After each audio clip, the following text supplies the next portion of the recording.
Good morning, this is Dwayne.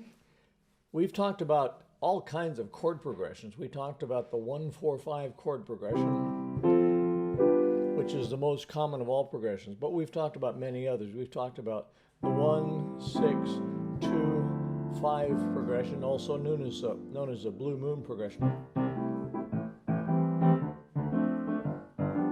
and so on, okay? Today I'd like to talk about complex chord progressions. There's some, as contrasted with simple chord progressions like that. Complex chord progressions use chords that are not expected in any given key.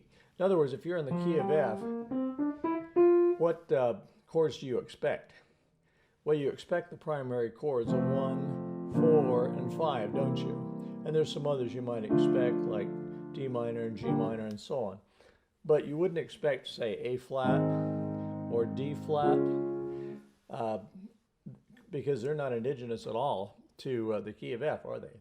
But sometimes a composer, to create interest, uses chords like that in his progression, and so that makes a very complex chord progression. I'd just like to walk you through one song today and show you the complexity of the progressions, and then tomorrow we'll talk about the complexity of the chords that are usually used to play a song like this. So this one goes like this.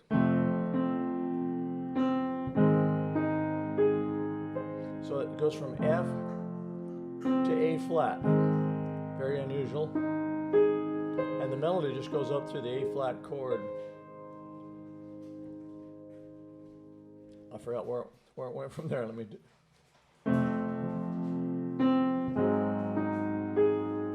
And then it goes to D flat, which also is not in the key of F at all.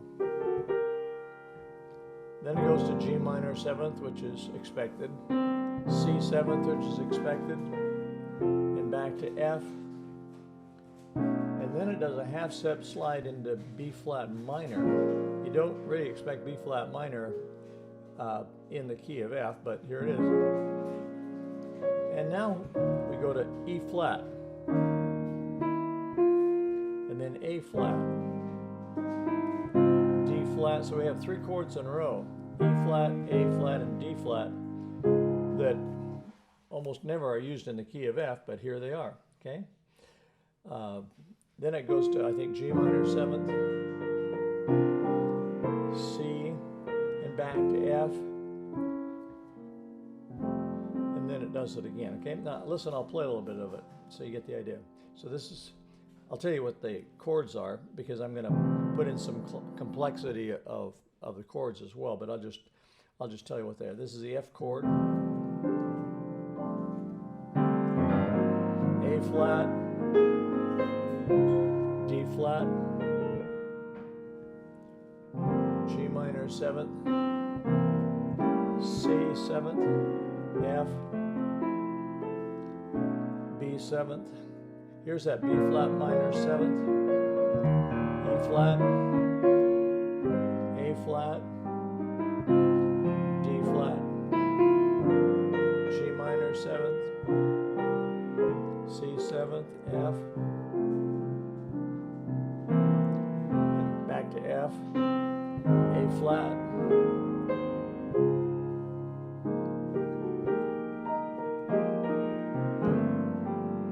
G minor 7th, C, F,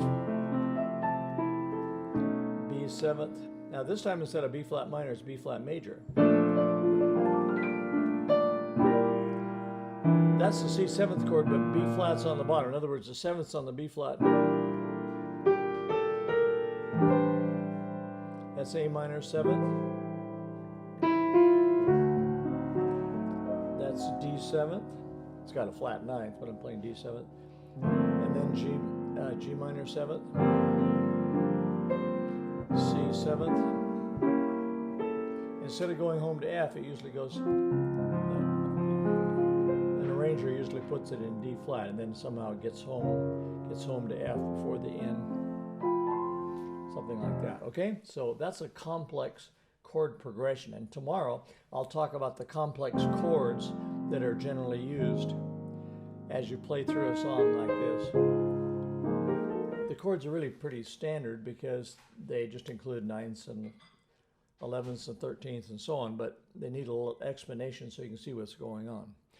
So thank you for being with me, and we'll see you again tomorrow morning as we continue on this series.